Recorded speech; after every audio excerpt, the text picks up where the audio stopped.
Hi hello welcome to the this crash course of the quantum mechanics part. इसके जो notes हैं वो already Telegram पर share कर दिए गए हैं। RGS classes official Telegram channel है, इसका लिंक डिस्क्रिप्शन में आपके पास रहेगा, तो आप वहाँ से देख सकते हैं। चूँकि ये एक क्रैश कोर्स है तो हम मुख्य रूप से उन क्वेश्चंस को ही यहाँ पर डील कर रहे होंगे जिनकी आने की संभावना एग्जामिनेशन में सबसे ज़्यादा होती है, और या कह लो जिनसे बार-बार क्वेश्चन पूछे जाते हैं। 2 नंबर क्वेश्चन की अगर बात करें तो उसमें एक टॉपिक है हमारे पास inadequacies of the classical mechanics. Classical mechanics की वो कमियां, इनएडिक्वेसी जिनकी वजह से क्वांटम मैकेनिक्स को डेवलप किया गया। देखो हो क्या रहा था, क्लासिकल मैकेनिक्स में हम लोग जब बात करते हैं तो हम बात करते हैं न्यूटन्स के लॉ की, मैक्सवेल्स की इक्वेशन की, इस तरह से सेलेस्टिकल ऑब्जेक्ट के मोशन की, सब की बात करते हैं। और इन सबको समझाने के लिए हमारे पास न्यूटन्स इक्वेशन ऑफ मोशन और ऑप्टिक्स के रूल्स और इंटरफेरेंस डिफ्रैक्शन ये सारी चीज़ें पर्याप्त थी। लेकिन हुआ क्या कि 1900 से पहले 1880 और उससे थोड़ा पहले आते-आते कई ऐसे एक्सपेरिमेंट्स होने शुरू हो गए थे, जिन एक्सपेरिमेंट्स के जो आउटकम थे, जो रिजल्ट आ रहे थे, वो क्यों हो रहे हैं, इसके बारे में हमारे सामने कोई सही से एक्सप्लेनेशन नहीं था। मतलब हम ये देख रहे थे कि हाइड्रोजन का स्पेक्ट्रम मिलता है, स्पेक्ट्रम लेने की तकनीक हमने खोज ली थी, लेकिन हमारे पास कोई थ्योरी नहीं थी जो कि बताए कि हाइड्रोजन के स्पेक्ट्रम में लाइनें क्यों आ रही हैं, या कुछ लाइनें गायब क्यों हैं, या ब्लैक बॉडी रेडिएशन में इस खास तरह कर्व क्यों है, या स्पेसिफिक हीट जो है वो टेम्परेचर से इंडिपेंडेंट क्यों होती है और लो टेम्परेचर पे घटती क्यों है। ऐसे बहुत सारे सवाल धीरे-धीरे उठने शुरू हो गए थे। तो ये सारे सवाल हमको ये एक एक सूचना दे रहे थे, हमको इस बात की तरफ इशारा कर रहे थे कि जितना नॉलेज हमको फिजिक्स का है, यानी जो क्लासिकल मैकेनिक्स हमें मालूम है, वो पूरी नहीं है, उसमें बहुत सारी गुंजाइश है उसको ठीक करने की। तो इसी को हम इनएडिक्वेसी कहते हैं। जैसे कि आपने नोट्स में देख सकते हैं कि classical mechanic fails to explain the behaviour of the particle at the atomic level. Atomic level पे पार्टिकल कैसे बिहेव करते हैं ये हम नहीं समझ पा रहे थे। क्वांटम मैकेनिक्स जबकि इसका एक्यूरेट आंसर दे पा रहा था, क्लासिकल मैकेनिक्स से समझाने में असफल हो रहा था कि बहुत लार्ज वेलोसिटी पे अगर कोई पार्टिकल मूव करता है तो उस पार्टिकल का बिहेवियर कैसे होगा, ग्रेविटेशनल फील्ड कैसे वहाँ पर बिहेवियर होगा, लार्ज ग्रेविटेशनल फील्ड होगी तो पार्टिकल बिहेवियर कैसे होगा, बहुत हाई वेलोसिटी है तो पार्टिकल बिहेवियर कैसे होगा। तो इस तरह की चीज़ों को आगे समझा के रिलेटिविटी के थ्रू समझाया गया। एक और पॉइंट था कि हमको ये मालूम था कि क्लासिकल मैकेनिक्स में हम किसी पार्टिकल की ट्रेजेक्टरी को सही समझा सकते हैं, क्योंकि हम हर पार्टिकल के हर पर्टिकुलर टाइम पर उसकी पोजीशन कहाँ होगी इसको हम एक तरह से समझा सकते हैं। लेकिन क्वांटम मैकेनिक्स में ऐसे सिद्धांत थे कि जो पार्टिकल है उसके पास तो वेव लाइक बिहेवियर है, तो हम उसकी अगर पोजीशन के बारे में जान पाएंगे तो हम उसकी लोकेशन के बारे में नहीं जान पाएंगे, उसकी पोजीशन के बारे में जान पाएंगे, मोमेंटम के बारे में नहीं जान पाएंगे। इससे लिमिटेशंस आनी शुरू हो गई थी। उसके बाद क्लासिकल मैकेनिक्स कहता है कि जैसा कि अभी मैंने बताया पोजीशन और मोमेंटम को एक साथ निकाल सकते हैं, बट क्वांटम मैकेनिक्स कहता है कि नहीं, ऐसा निकालना हमारे लिए संभव नहीं है। उसी तरह से अगर हम बहुत छोटे लेवल पहुंच जाएं, किसी सिस्टम को हम तोड़ते तोड़ते बहुत छोटे लेवल पहुंच जाएं, नैनो लेवल पे जिसको हम कह सकते हैं, या उससे भी छोटे लेवल पहुंच जाएं, तो उस स्थिति में हमारे पास जो फिजिक्स होगी उसके रूल क्या वैसे ही रहेंगे जैसे नॉर्मली होते हैं या बदल जाएंगे। इन सब की भी हमारे पास नॉलेज इस तरह से नहीं थी। Photo electric effect, Compton effect, ऐसे कुछ एक्सपेरिमेंट हो रहे थे जिनके होने के पीछे क्या कारण है ये भी समझाए नहीं जा पा रहे थे। तो इस तरह से कुछ 5-6 पॉइंट आपको नोट्स में मिल जाएंगे जो कि इस बारे में बता रहे हैं कि क्या क्या कमियां थी जिनको कि उस समय के लोग देख रहे थे, और इस बात के बारे में बात करना शुरू कर दिया था कि कुछ करेक्शन हमको करने पड़ेंगे। उसके बाद एक टॉपिक है आपके पास प्लैंक्स लॉ। प्लैंक लॉ के बारे में क्या है, जैसा कि इस नोट्स में लिखा है कि Planck law is very important and is development of the quantum mechanics and for the understanding of the black body radiation. Planck introduce this law in 1900 which is still considered as the groundbreaking contribution in physics। जो max Planck थे उन्होंने क्या किया था, उन्होंने देखा कि जो ब्लैक बॉडी ऑब्जेक्ट होते हैं जब उनसे रेडिएशन निकलता है तो जो रेडिएशन निकल रहा है उसकी एनर्जी डेंसिटी और वेवलेंथ के बीच में ग्राफ खींचा जाए तो जो ग्राफ आता है वो एक खास तरह ग्राफ होता है। अगर ये एनर्जी डेंसिटी है कुछ फ्रिक्वेंसी न्यू पर और ये वेवलेंथ है तो एक खास तरह का ग्राफ यहाँ पर दिखाई पड़ता है। अब ये जो ग्राफ है इसका शेप ऐसा क्यों है, अगर ये ग्राफ आ रहा है तो कोई ना कोई मैथमेटिकल फॉर्मूला भी होगा जिसको अगर हम यूज करें तो हम इस तरह ग्राफ बना सकते हैं, यानी कि इसकी थ्योरी भी कुछ होगी। तो ये देखा गया कि कोई भी थ्योरी उस समय इसको सही से एक्सप्लेन नहीं कर पा रही थी। हालांकि ऐसा नहीं कि लोग एक्सप्लेन करने के लिए प्रयास नहीं कर रहे थे, लेकिन हो क्या रहा था, उनके प्रयास सही जगह पे नहीं लग रहे थे। जैसे वेन थे, जीन थे, आपके रेले थे, ये सब अपने जमाने के बहुत बड़े दिमाग के लोग थे, बहुत ही बड़े फिजिसिस्ट थे, लेकिन जिन नॉलेज जो उस समय की थी उस नॉलेज को यूज करके जब वो इस तरह की चीजें एक्सप्लेन करना चाह रहे थे photo electric black body radiation को, वो नहीं कर पा रहे थे। फॉर एग्जाम्पल ये देखा गया कि अगर हम लॉन्ग रेले ने क्या किया, रेले ने एक थ्योरी बनाई जिसको हम रेलेस एक्सप्लेनेशन कहते हैं। तो रेले ने थ्योरी बनाई, उसका जो फार्मूला बनाया, उस फार्मूले को जब ग्राफ के फॉर्म में कन्वर्ट किया गया तो उनका ग्राफ कुछ इस तरह से था, इस तरह से। मतलब आप देख रहे हो ये वाली लाइन रेले के थ्योरी की लाइन है, ये जो ब्लैक बॉडी रेडिएशन का जो कर्व है उसकी लाइन है। तो आप देख रहे हो हायर वेवलेंथ पे तो रेले की जो थ्योरी है और जो एक्सपेरिमेंट के रिजल्ट है ब्लैक बॉडी के वो काफी हद तक सेम है, लेकिन जैसे जैसे वेवलेंथ को हम कम करते जाते हैं हमारा जो ये वाला रेले वाली थ्योरी है वो अलग ट्रेजेक्टरी पे जा रही है, एकदम इनफाइनाइट की तरफ बढ़ रही है। तो इस चीज को ये शो कर रहा था कि एक ऐसी वेवलेंथ रेंज आएगी जहां इनफाइनाइट रेडिएशन का, इनफाइनाइट एनर्जी की रेडिएशन वहां से एमिट होगी। ये बात अपने आप में गलत थी, क्योंकि ऐसा नहीं हो सकता भाई, एनर्जी क्रिएट थोड़ी हो रही है कि इनफाइनाइट अमाउंट में वहां पर क्रिएट होना शुरू हो जाएगी, वो तो कंजर्व है। तो ये एक प्रॉब्लमेटिक सिचुएशन थी जहां रेले की थ्योरी एक लिमिट तक तो एक्सपेरिमेंट ब्लैक बॉडी कर्व को समझा रही, लेकिन एक लिमिट के बाद उसमें अलग से प्रॉब्लम आना शुरू हो गई। इस प्रॉब्लम को अल्ट्रा वायलेट कैटास्ट्रॉफ कहा गया था। तो वही चीज यहाँ पे लिखा है, before the Planck's classical physics, before Planck, the classical mechanics was failed to explain the black body radiation. The theory says that an ideal black body must emit infinite amount of energy in a very short wavelength range. This was never observed in any experiment and this is called the ultraviolet catastrophe. तो ये ultraviolet catastrophe एक problem बन गई। एक तो black body radiation अपने आप में प्रॉब्लम थी, उसको समझ नहीं आ रहा था उसका रेडिएशन कर्व किस तरह से इस तरह से क्यों है, फिर उसके ऊपर एक और प्रॉब्लम आ गई। अब इसको समझाया कैसे गया, तो प्लैंक जो थे उस समय के बड़े आदमी थे, बड़े फिजिसिस्ट थे, थ्योरेटिकल फिजिक्स थर्मल फिजिक्स के बहुत बड़े जानकार थे। उन्होंने जब इस प्रॉब्लम के बारे में सोच रहे थे तो उन्होंने एक आइडिया डेवलप किया, और ये आइडिया रैंडम सा ही आइडिया था उनका। उन्होंने कहा कि क्यों ना हम ब्लैक बॉडी को एक कैविटी के रूप में, मान लीजिए एक ब्लैक बॉडी जो है वो गड्ढा है, जैसे एक गड्ढा है और उस गड्ढे के अंदर आप सोचो बहुत सारी स्प्रिंग भरी है। तो अगर हम गड्ढे के अंदर बहुत सारे स्प्रिंग भर दें तो हर स्प्रिंग अपनी जगह पर वाइब्रेट कर सकती है। तो जैसे उस गड्ढे के अंदर कुछ जाती है, आपने मान लो कुछ फेंका, कुछ करा, तो जो एनर्जी गई वो सब स्प्रिंग को अलग अलग तरह से वाइब्रेट कराना शुरू कर देती है। तो ये जो स्प्रिंग है ये कितनी एनर्जी रखेंगे इसके ऊपर एक मात्रा है। और प्लैंक ने कहा कि सपोज वो स्प्रिंग की अगर फ्रिक्वेंसी न्यू है तो उनकी जो एनर्जी है वो इस तरह के रिलेशन से एक्सप्लेन की जा सकती है। उन्होंने माना, एक उनका थॉट था।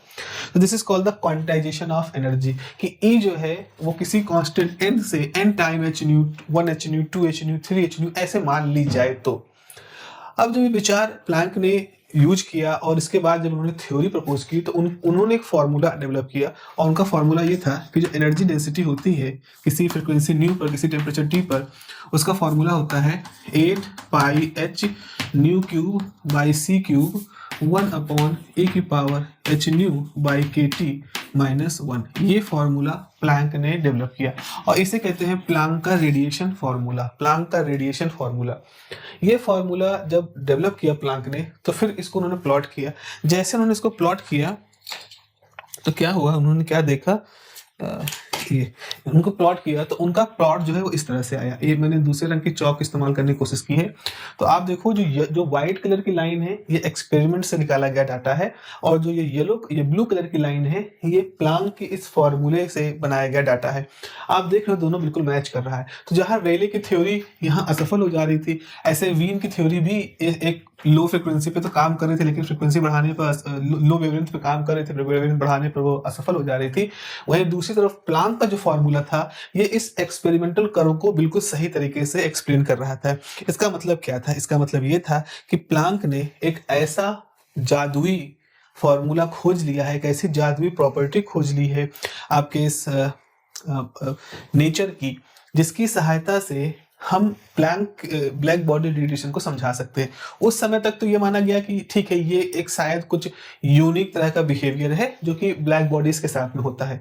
तो इस थ्योरी को सफलता दी गई, सफलता मिली, बहुत इसका नाम हुआ, प्लैंक का भी नाम हुआ, लेकिन लोग ये भी मान रहे थे कि ये एक बड़ा ही यूनिक किस्म का एक्सेप्शनल है फिनोमिना जो कि इन ब्लैक बॉडी ऑब्जेक्ट के साथ होता है। लेकिन फिर आगे जाकर के 1905 में आइंस्टीन ने इसी फॉर्मूले को फोटो इलेक्ट्रिक इफेक्ट में लगाया उन्होंने इसी फॉर्मूले से लेट स्पेसिफिक कांस्टेंट को समझाया, इसी तरह के फॉर्मूले का इस्तेमाल करके स्पेसिफिक हीट को समझाया, इसी तरह। तो उन्होंने, आइंस्टीन ने क्या किया, इस फॉर्मूले का बहुत यूज किया और इतना यूज कर गया, उन्होंने बताया कि ये सिर्फ ब्लैक बॉडी रेडिएशन तक सीमित फॉर्मूला नहीं है, ये फॉर्मूला प्रकृति का एक फॉर्मूला है। और जब भी आप किसी ऑब्जेक्ट को माइन्यूट लेवल पे जाके देखोगे तो आप पाओगे कि इस तरह के फॉर्मूले वहां काम कर रहे हैं, क्वांटाइजेशन रूल वहां काम कर रहे हैं। E बराबर एच न्यू ना होकर के किसी और तरह क्वांटम रूल काम कर रहा है, क्वांटम रूल काम कर रहा है।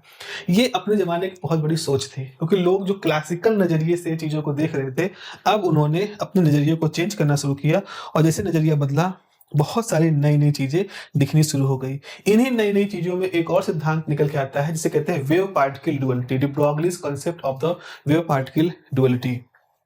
अब हम यहाँ पर, जैसे यहाँ मैंने लिखा है जो आपके नोट्स में है कि the experiment such as interference, diffraction, ये सपोर्ट करते हैं वेव नेचर ऑफ लाइट को। हम ये जानते हैं कि इंटरफेरेंस, डिफ्रैक्शन और पोलराइजेशन के फिनोमेना को अगर आपको समझाना चाहते हैं तो आपको ये मानना पड़ेगा कि लाइट एक वेव है, और ये कह के आपने 12th में इसके डेरिवेशन भी किए हैं, ऑप्टिक्स में भी इसके डेरिवेशन किए जाते हैं।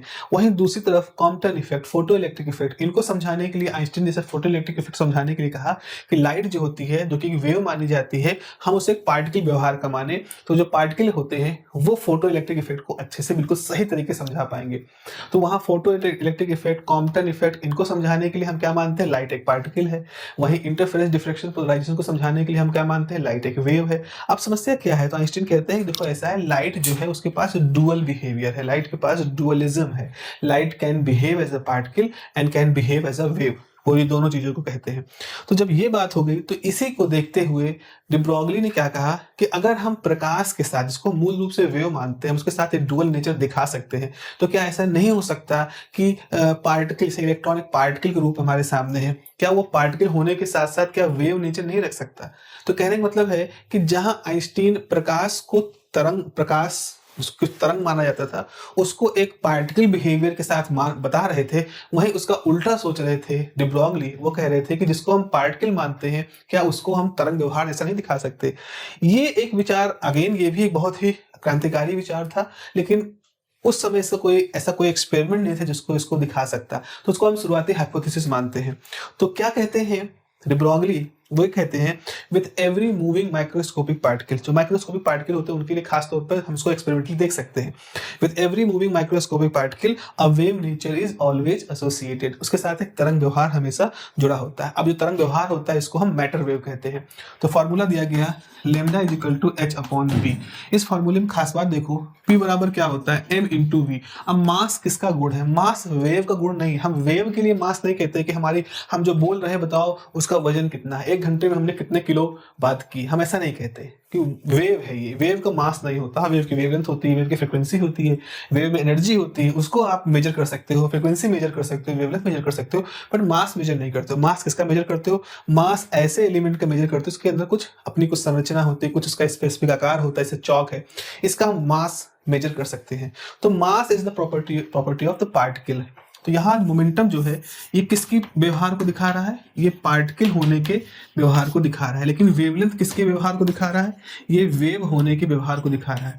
अब इस फार्मूले को देखो, बीच में इक्वल टू का साइन है, इक्वल टू साइन के इस तरफ वेव प्रॉपर्टी है और इसके इस तरफ पार्टिकल प्रॉपर्टी है।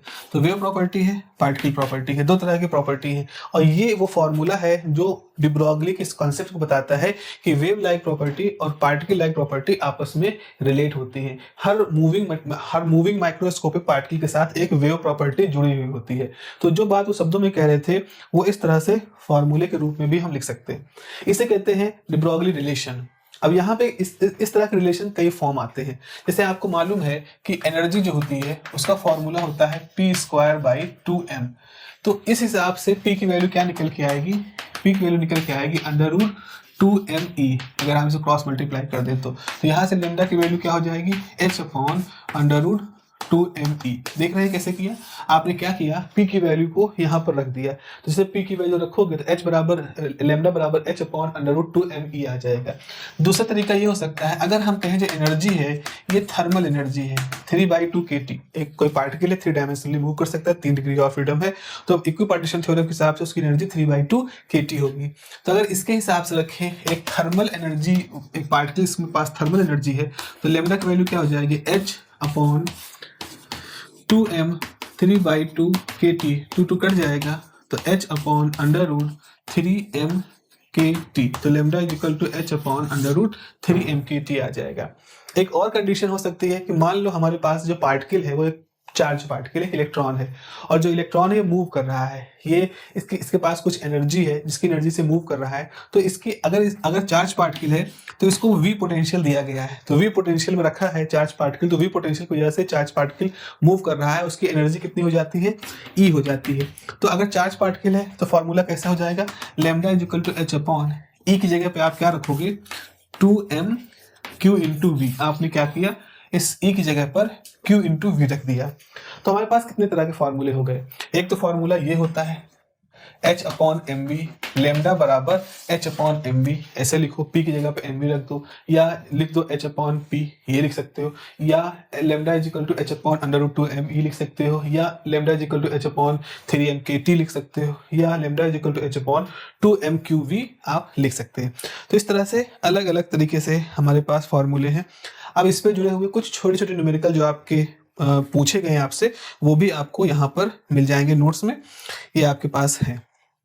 उसके बाद एक चीज और है, अब जब ये बात हो गई तो फिर जब ये कहा गया कि भाई ठीक है चलो हम मान लेते हैं कि हमारे पास एक पार्टिकल है जिसके पास वेव व्यवहार है, वेव बिहेवियर है, तो अब सवाल ये है कि उसको विजुलाइज कैसे किया जाए, क्या क्या मतलब होगा वेव बिहेवियर का, क्या एक वेव जुड़ी होगी, क्या हम ऐसा कुछ मान ले कि हमारे पास पार्टिकल है और उसके पास एक वेव बिहेवियर है। तो जरा समझिए इस बात को, क्योंकि यहाँ से ग्रुप वेलोसिटी और वेव वेलोसिटी की बात हमारे सामने निकल के आएगी। तो अब हम एक टॉपिक डिस्कस कर रहे हैं, the concept of wave velocity and the concept of group velocity.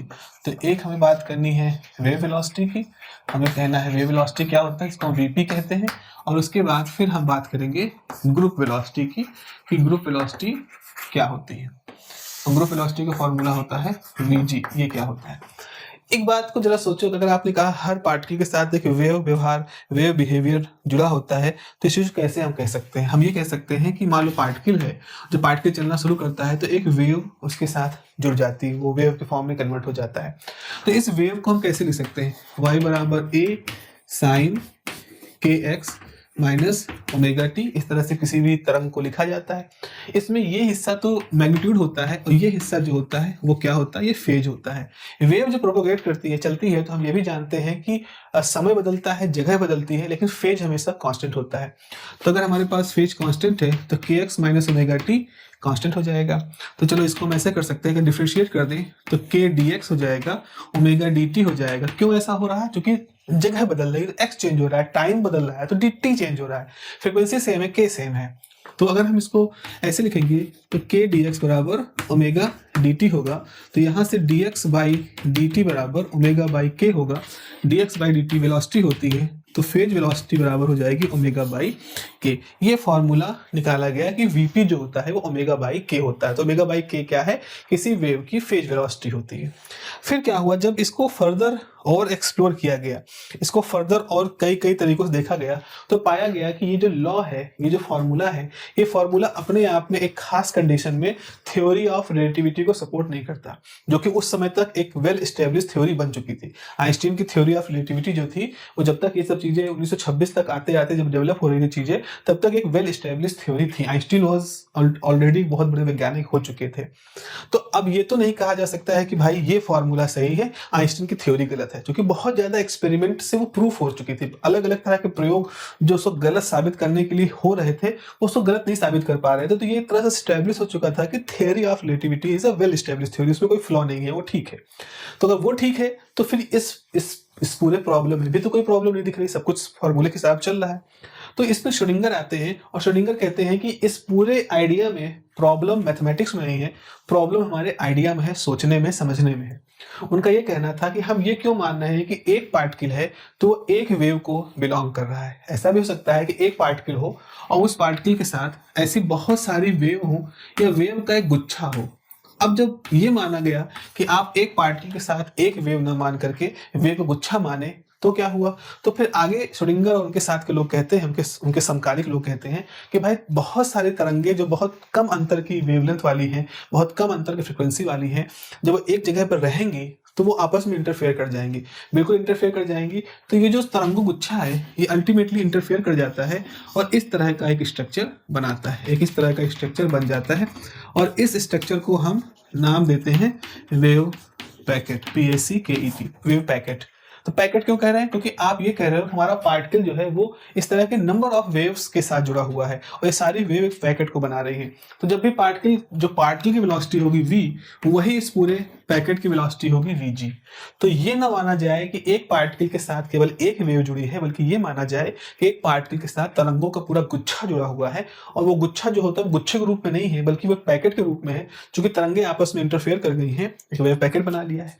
तो अब ये हुआ कि इसकी वेलोसिटी क्या होगी, क्या यही होगी? हमने कहा नहीं, ये नहीं हो सकती, ये ऐसे नहीं कह सकते हो कि vg और vp बराबर होगा, क्योंकि vp एक अकेली वेव के साथ जुड़ी हुई वेलोसिटी थी और vg बहुत सारे तरंगों के एक साथ एक जगह पे होकर के उनके इंटरफेयर के साथ जो बनी हुई वेलोसिटी वो है।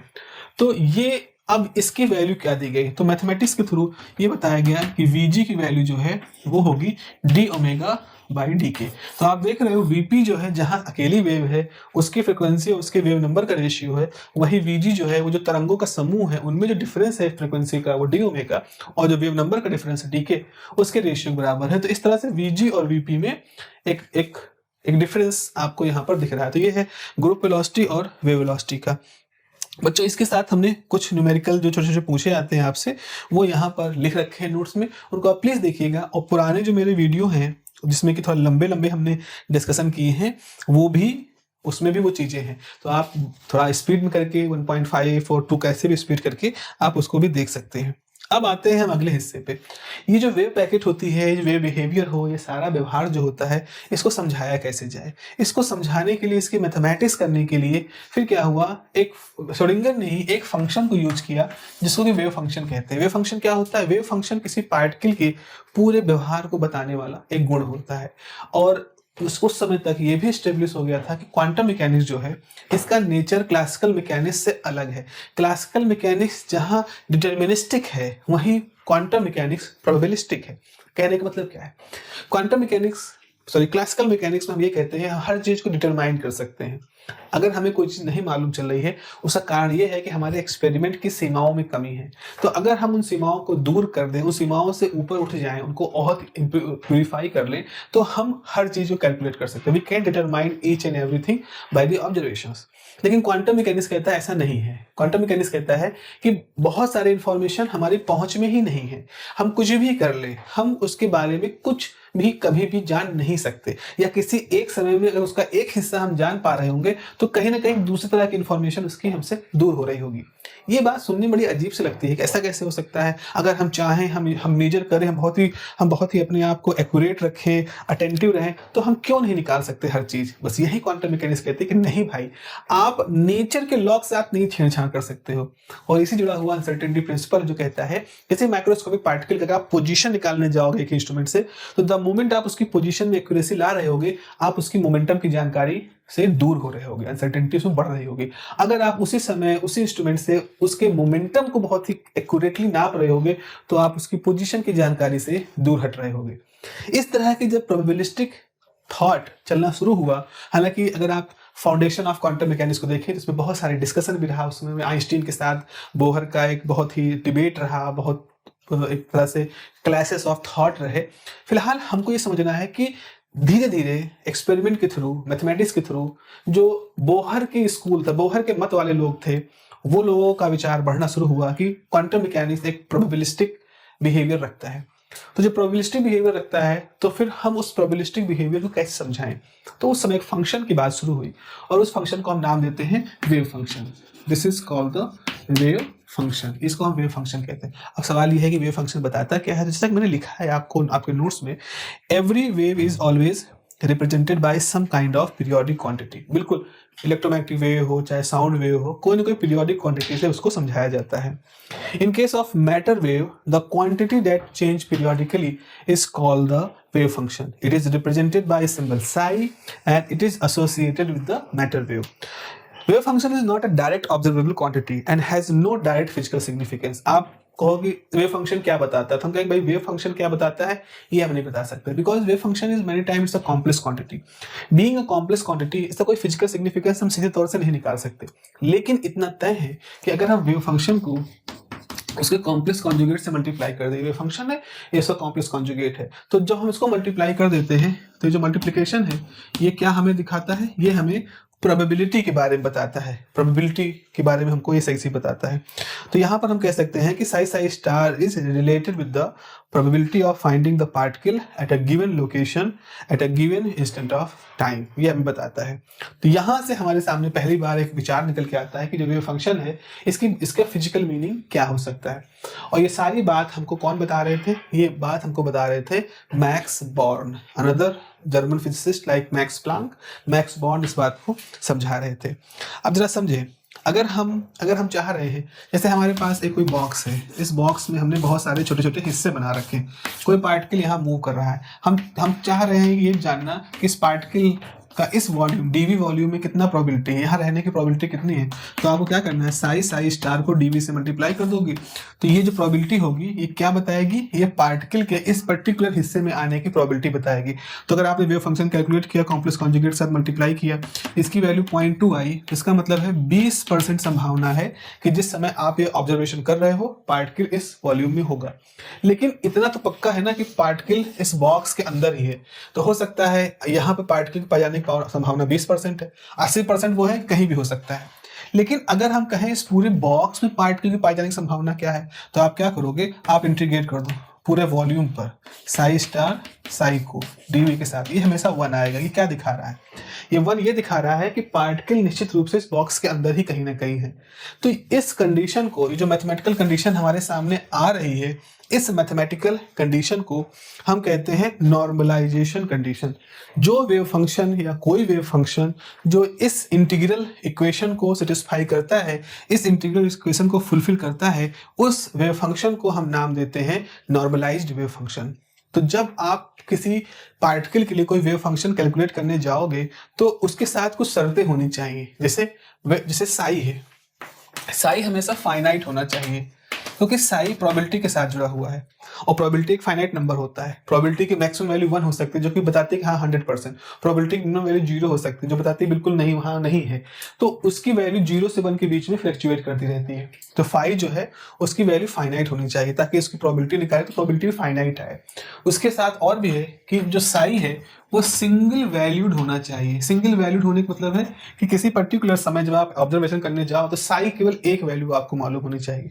फॉर एग्जांपल, अगर आपने साई की वैल्यू निकाली 0.2, 0.3, यानी एक ही सिचुएशन के लिए इसकी 2 वैल्यूज हैं, तो अगर आप इसको कॉम्प्लेक्स कॉन्जुगेट से मल्टीप्लाई करोगे तो यहाँ पर मान लो आ गई वैल्यू 0.04, यहाँ आ गई 0.09। इसका मतलब है कि उस पर्टिकुलर लोकेशन पर पार्टिकल के पाए जाने की संभावना 4% भी है एंड 9% भी है। अब एंड लग गया है, इसका मतलब है कि वो पार्टिकल उसी जगह पर 4% की संभावना के साथ भी है और 9% की संभावना के साथ भी है। ये सुनने में ही नहीं समझ में आ रहा है तो इसकी कोई मतलब ही नहीं है, क्योंकि कोई पार्टिकल एक ही जगह पर 2 तरह की संभावनाएं नहीं हो सकती, फिजिकली नॉट पॉसिबल। तो हमारे पास वेव फंक्शन फाइनाइट होना चाहिए, सिंगल वैल्यूड होना चाहिए, और वेव फंक्शन हमारा कैसा होना चाहिए, वेव फंक्शन हमारा कॉन्टिन्यूअस होना चाहिए। वेव फंक्शन एक कॉन्टिन्यूअस फंक्शन होना चाहिए। अगर कोई नंबर नहीं, कोई अलजेब्रिक फंक्शन है तो उसके साथ एक कॉन्टिन्यूटी की परिभाषा जुड़ी होनी चाहिए। आई होप आप लोगों ने एक कॉन्टिन्यूअस वेव फंक्शन क्या होता है इसके बारे में जानकारी ले रखी है। तो वेव फंक्शन की ये है। उसके अलावा अगर वेव फंक्शन का डेरिवेटिव है तो डेरिवेटिव भी फाइनाइट होना चाहिए, सिंगल वैल्यूड होना चाहिए और कॉन्टिन्यूअस होना चाहिए। ये तो शर्तें हो गई कोई वेव फंक्शन वैलिड है कि नहीं इसके लिए, और साथ ही साथ उसके अंदर इस बात की प्रॉपर्टी होनी चाहिए, उस वेव फंक्शन में इस बात की प्रॉपर्टी होनी चाहिए कि वो नॉर्मलाइज्ड हो। नॉर्मलाइज के बारे में हम लोगों ने यहाँ पर बात की है। तो ये शर्तें हो गई हमारे वेव फंक्शन के बारे में। वेव फंक्शन को वैलिड होने के लिए सारी कंडीशंस है हमारे पास हो गई है।